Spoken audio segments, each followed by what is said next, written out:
Welcome to another exciting edition of What Do I Do With This Graph?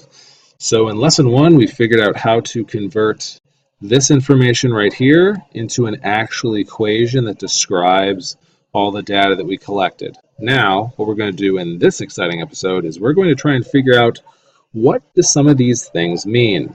So, first thing we're going to start with is the y-intercept.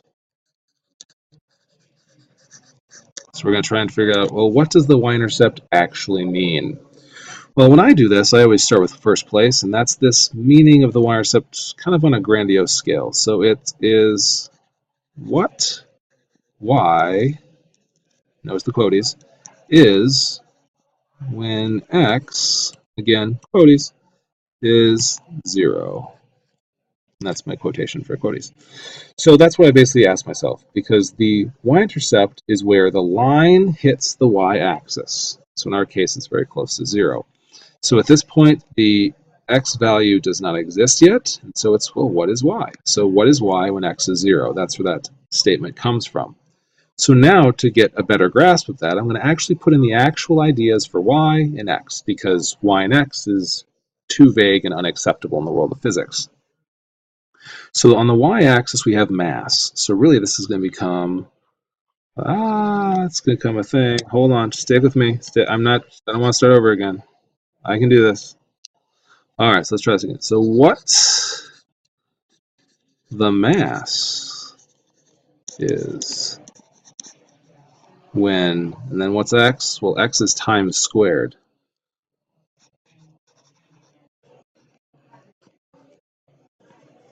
Is 0. So that's my actual meaning.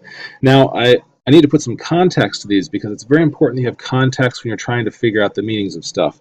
So this data I've decided is for plant growth. All right, so that's plant growth. So we have the mass of the plants versus the time that the plant has been growing. So that's what this data is about. So you got to put in some context how it makes sense. So go back to what's the real meaning of the y-intercept. What the mass is when time squared is 0. So now we have to ask ourselves, well, what makes sense? Okay, so first thing we look at units. And if I look at the units are kilograms. So this means it must be a mass, because the units of kilograms tell us mass. So it's like, okay, so what type of mass is this? Well, it's the mass when time squared. Well, time squared is fundamentally still time, is 0. So what does that mean? If your time is 0, you haven't started yet. Maybe you didn't plant this thing yet. So this is the mass before you've planted it.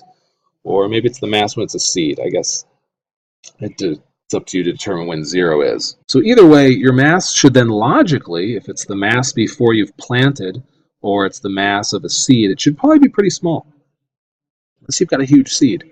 And so then I look back up, and well, I have 0.011, so that logically makes sense. It's a very small mass. Now, granted, in kilograms, but still, it's towards the 0 side.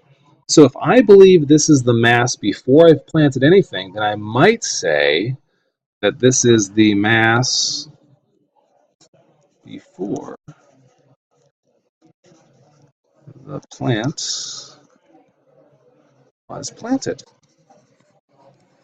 And if that's my conclusion, then logically this means it should be 0. Because if you haven't planted anything, the tree doesn't exist, the plant doesn't exist, so therefore it should be 0. And if I look up my data, the data supports that. So in the final equation, this would tell me, I'm going to remove this.